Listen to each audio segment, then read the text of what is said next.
Hello and welcome everybody to Web and Beyond Live for December 28th, 2020. I'm Ray Sidney Smith and I am president of W3 Consulting and managing director of W3C Web Services, which provides affordable web and WordPress hosting, as well as domain name registration and other web-related services for small business. Web and Beyond Live is my opportunity each week to come to you and talk about digital marketing, productivity technologies, and all kinds of other things that are happening in the world of small business marketing.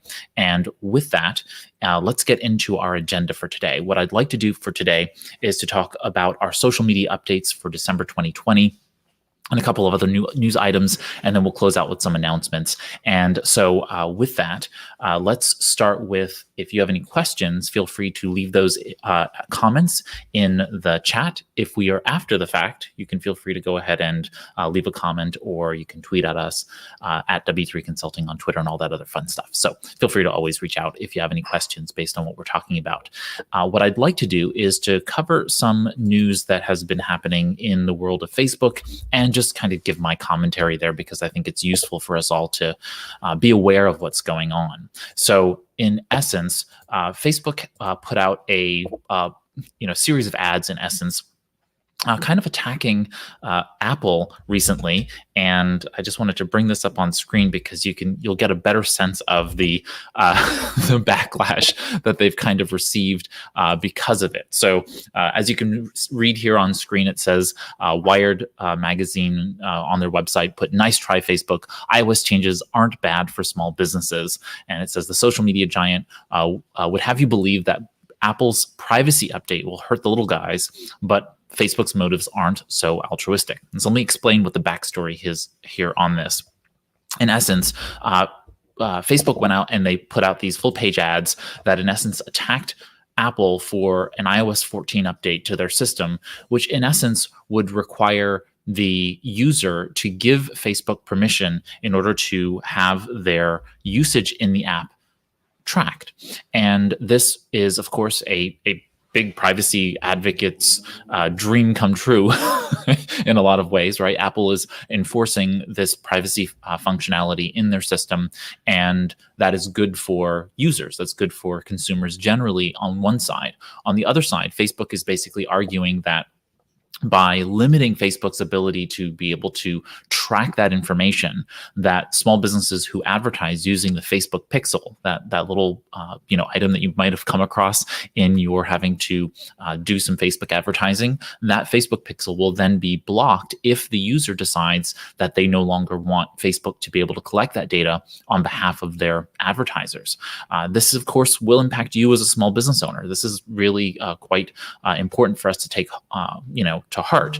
But the reality is that with all things technological, when these kinds of things happen, the technologists need to just be better, right? They need to figure out how to do this in a way that is safe for users, at the same time as being effective for we as small business. So while I do not believe that Facebook is doing this for small business, I do recognize the challenge they have, right? This is Facebook's opportunity to, in essence, show themselves as being supportive of small business. At the same time, they're really, saying here that they want to be able to continue doing what they were doing before, which is in essence,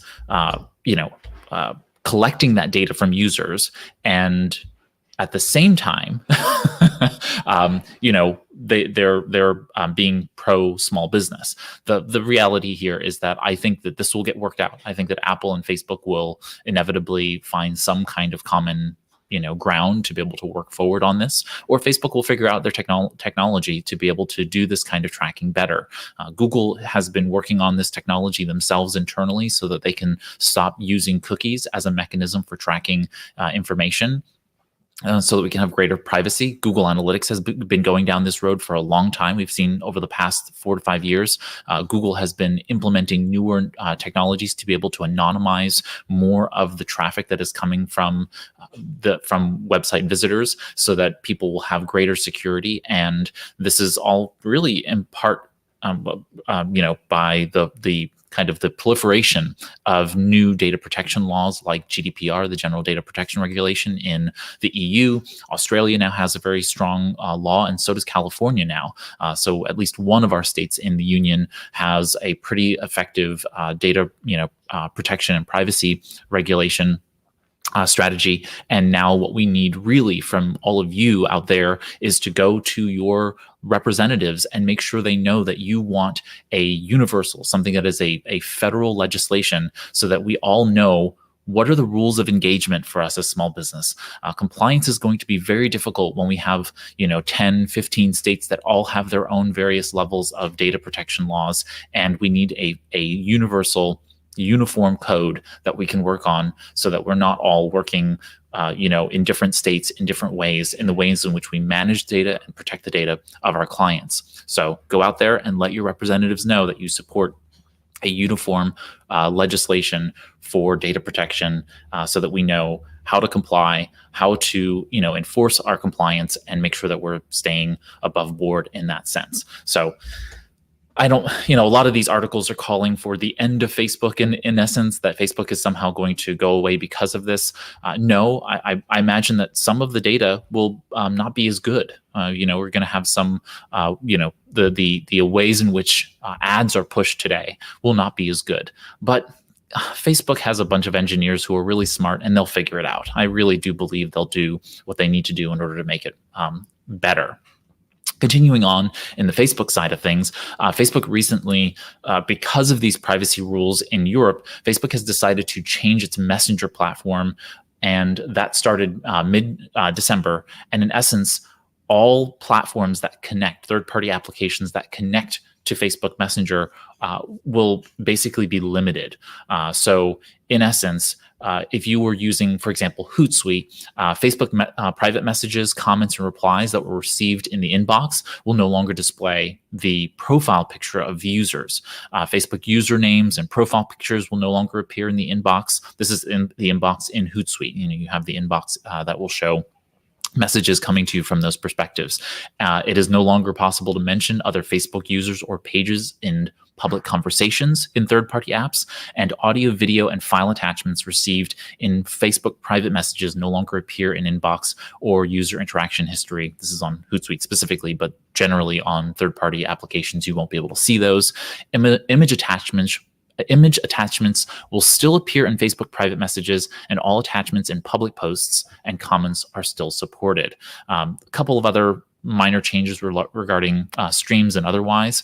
But in essence, Facebook is working to reestablish these features with third-party applications. But if you're using something like Hootsuite, Buffer, and other kinds of tools like that, you're going to see some of these pieces fall away while Facebook works to recreate them in a more secure perspective, withstanding the European Union's coming down hard on them to fix these issues. So just be aware that if your system for some reason is not showing something for some reason, there's a good reason for that, and that is that the EU has decided Facebook needs to make those changes. Okay, moving along to some Twitter news. Twitter, as I noted last week, is sunsetting Periscope. In essence, and that's probably why we started a little bit late today, having a little bit of trouble with reestablishing the Periscope live in the broadcasting studio that we're using. The Periscope platform is going to be going away. Going live on Twitter, as I understand it, is not going away. That's going to be fine. It's just going to be a little bit of a different way, which all the various broadcasting software that are out there are going to need to figure out how to do that effectively, because starting both last week and this week now, I've had trouble connecting on the Periscope side. So we'll figure those pieces out. But just so that you're aware, we are now going to see Twitter making some changes here. You can see they just acquired a screen sharing and video chat startup called Squad.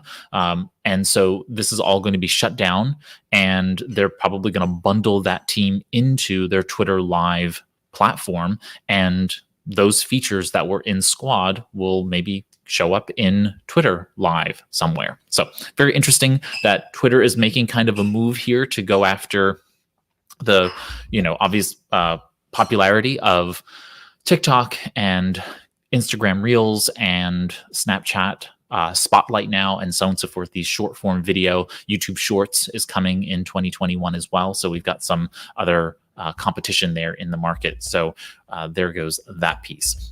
Okay, let's see. Moving right along. I don't know why my system is giving me a little trouble today here. Let's try this again. All right. I had a window open and it's not showing me on my screen. There it is. Okay. And here we go. All right, wonderful. So next up, some stuff out of YouTube. So YouTube put out their cultural and trends report for 2020, and they did it in a really unique way. In essence, they published a video culture and trends report, and it's a whole series of different videos, which made it a little bit difficult for me to scan. I'm a reader more so than I am a video watcher, and so it was a little bit interesting to do this. But in essence, you can find this. I'll put a link to this in the video description, as well as in the show notes of the podcast episode later. So when you're listening to this or watching this later, you'll see those links below. But in essence, when you go to this video report, you will now see this whole video series, in essence, where you can now access the report. And as you scroll down through the page, there are 7 different sections of this page. You will see the report kind of open up, and then you see chapter 1, and you'll see the various videos that are in the system, and you can watch all the various videos. So they kind of talk about these things in sections or chapters. And they talk about how these pieces come together. So from creators to the interactive audience, they're really getting into all of the various pieces of this. It's well worth watching to just kind of get an idea about what is happening in video and how things are really changing in the face of not only the coronavirus pandemic, but also just generally. More video is coming, more content is being created, and more people are interacting with content in very unique ways. And so this report kind of tries to highlight that for folks. And I thought they did an effective job of doing that, even though they did it in such a way that I necessarily wouldn't want to consume this, but I'm glad that they put it together. Okay, next up is another bit of YouTube news here.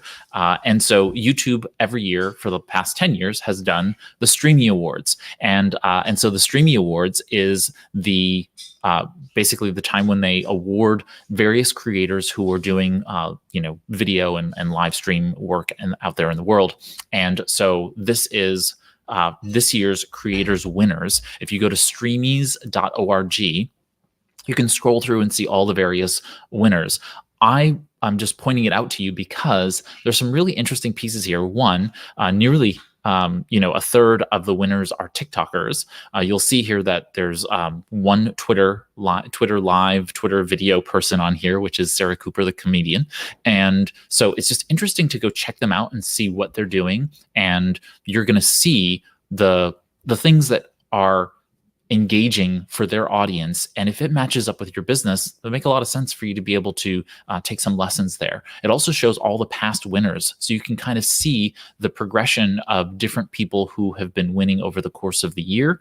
But they have Creator of the Year, they have Show of the Year, and then they have international and individual awards, and so on and so forth. So lots of different categories of awards. And but it's really interesting to just see what other people are doing and learn from those. And you can go ahead and check out the 10th annual winners. Okay, next up is Pinterest put out this predictions report. And so I think for the past 2 years or so, they've been putting out this predictions report. In essence, this is the summary of the report, and they show what they believe, based on their data, are going to be the trends to come in the coming year. And they list what the various percentages are they think will be increased. Now, of course, this is data from within Pinterest for boards, but it's just useful for you to be able to take into account. So if you're in the well-being space or travel space, food and beverage, here they have some boards on home and fashion. And I think down here at the bottom, they have ones on hobbies and interests. And then here, digital decor, phone decor is the new home decor they're talking about, how people are going to be wanting wallpapers and other kinds of, content in those cases to be used, and people posting on Pinterest will be able to go ahead and access those features. So just a very interesting report. I will again link to this also, and I highly recommend checking it out because it's worth just knowing the kind of predictions that Pinterest are making about what kind of content is going to be trending in 2020 on their platform. I did want to point out that 2020 was really the year of the alt tech social networks. These akin to Parler and MeWe and so on and so forth. Interestingly enough, they are and have been known for where conservatives have started to kind of congregate, but as well as where really some, kind of very far right and extremist groups have started to go as well. So, Parler and, known for having, the Nazis and other kinds of white supremacist groups going there and, doing all of their, craziness. MeWe has also been kind of a platform where they're known as the anti-Facebook Facebook, and they're pro-privacy, and which is why I brought this up on screen, and I'll explain it in a moment. But they have also had alt-right folks coming to it, talking about anti-vax movement, stuff, and all kinds of other things. And so we know that there is a proliferation of people coming to these platforms. There's two sides of the coin, though, here, right? There is an opportunity for small business owners to navigate into new waters where new users are going to find them. And especially in an environment where privacy focus is important and people are starting to come to these platforms for that level of privacy and freedom in that sense. At the same time, we have to be conscious of the fact that going into 2021, we're going to continue to have to navigate these very sensitive waters as it relates to politics and cultural division. And so we have to just be mindful of that. I've been actually fairly active on MeWe with regard to our W3 Consulting page on MeWe, and the goal is to kind of see whether or not this platform is going to grow. It currently has between maybe 7 and 15 million users. I'm not really sure. I've been looking at the various published data on it. It looks to be in that kind of range. They were estimating to have 40 million users by the end of 2020. I have no idea. It depends on how quickly many of these people who are flocking from Facebook came to MeWe versus, say, Parler or these other platforms. And the real understanding I have about all of this is that more and more people are flocking to the likes of Snapchat, the likes of MeWe, the likes of Parler, and so on and so forth, because it provides greater levels of privacy. People are really seeking to socialize in environments where they don't feel like they're being used. And Facebook seems to be the exemplar of being used out there on the market.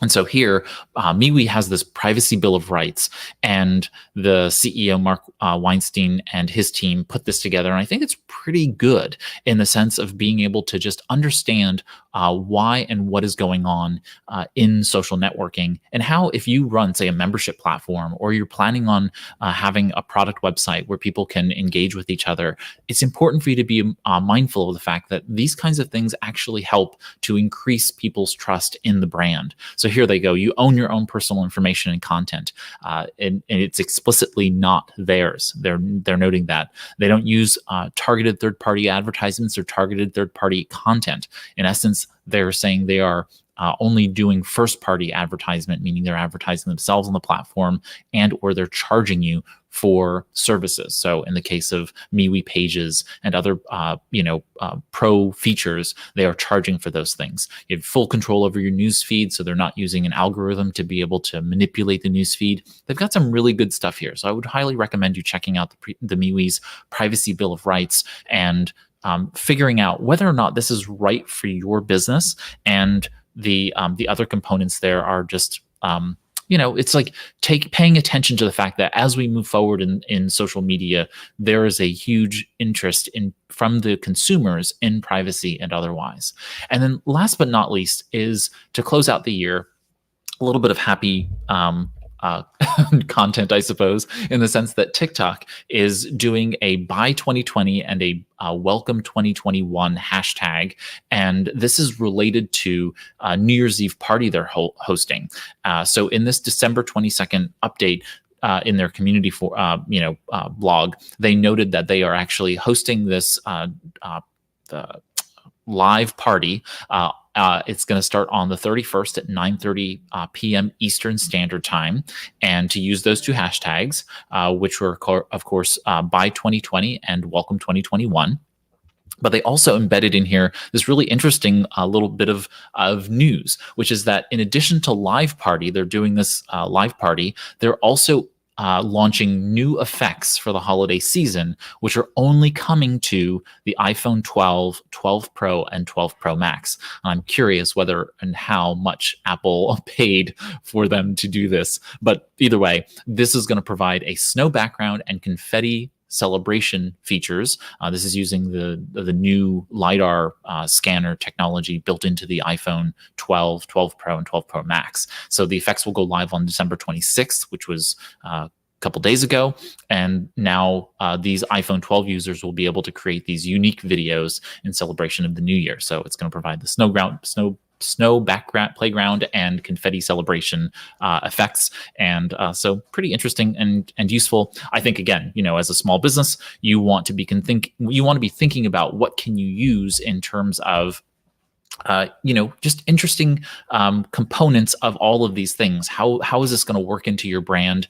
Is this capable of doing that? Especially if you have a lifestyle brand or you're in the health and wellness space where you're really talking about the new year and putting a positive spin and mindset on all the things. So just keep that in mind as we move forward.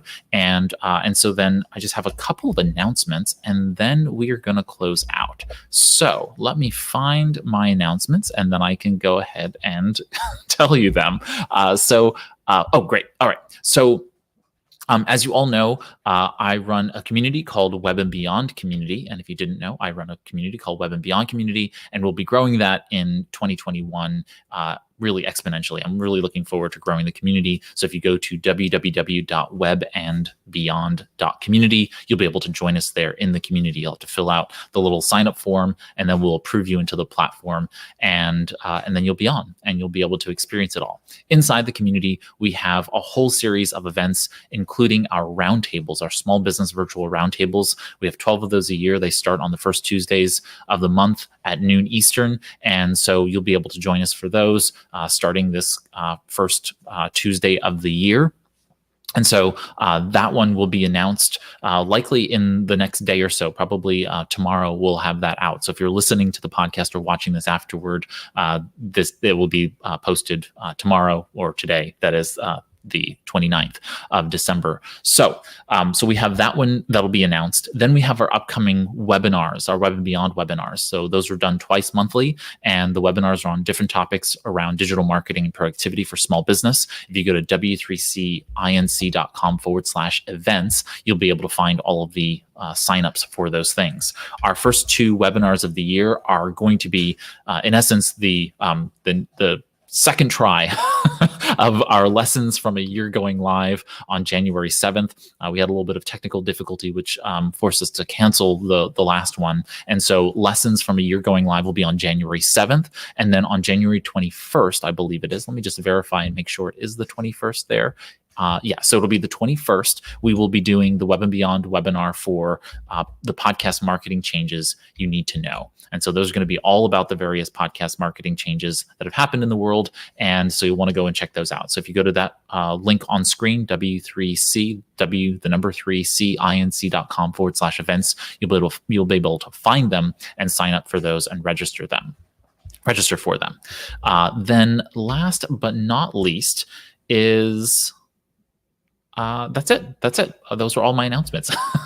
We've come to the end of our time together for this week. If you've enjoyed the live stream, feel free to click the thumbs up icon. That just helps us make new small business friends. And so thank you for doing that. If you have a question, comment, if you have a message you want to send, you can tweet or message us at W3 Consulting on Twitter and most of the other socials, or you can leave a comment on the video itself.